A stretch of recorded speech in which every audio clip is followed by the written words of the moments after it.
सपने देखना ना छोड़ें। एक शहर में एक छोटा लड़का अपने पिताजी के साथ रहा करता था।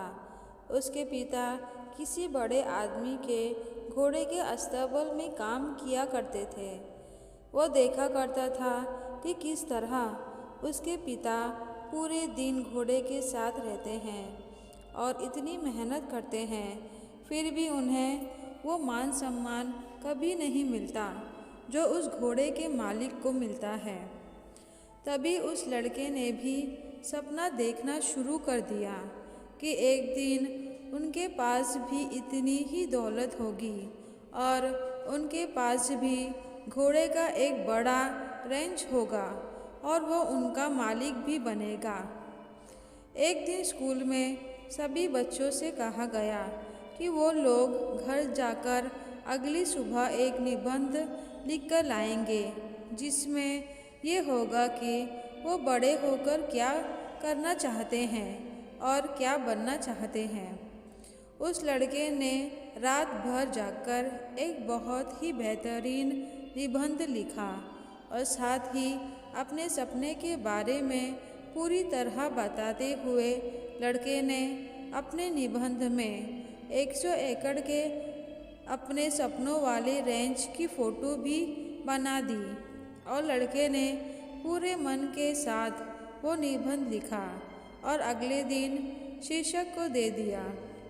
शिक्षक ने सभी कॉपियाँ जांचने के बाद परिणाम सुनाया तो लड़के को अजीब लगा, क्योंकि उन्होंने उस लड़के द्वारा मेहनत से लिखे गए उस निबंध के लिए कोई मार्क्स नहीं दिए थे और उस पर बड़े अक्षरों से फेल लिख दिया।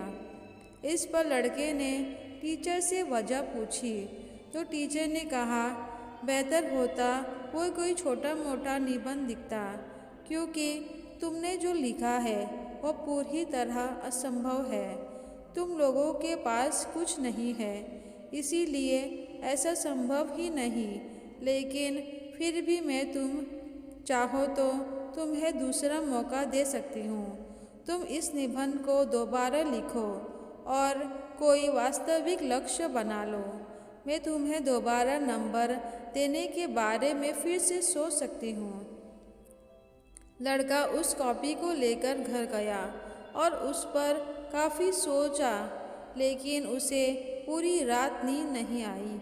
अगले दिन वो टीचर के पास जाकर बोला, आपको जो करना हो कर सकते हैं, क्योंकि मेरे निबंध यही है, इसे नहीं बदलना चाहता हूँ और अगर आप मुझे फेल करना चाहते हैं तो आप अपने फल को कायम रखिए और मैं अपने सपनों को कायम रखता हूँ।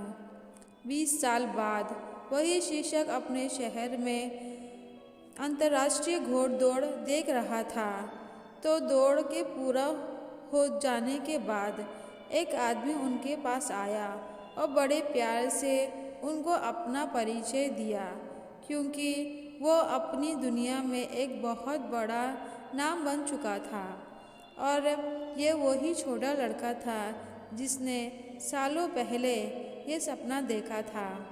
हम खुली आँखों से अपने लिए जब तक सपना नहीं देखेंगे तो हम उसे पूरा कैसे करेंगे। आप सपने देखें और उसके लिए मेहनत करें। सपने देखेंगे तभी तो पूरे होंगे।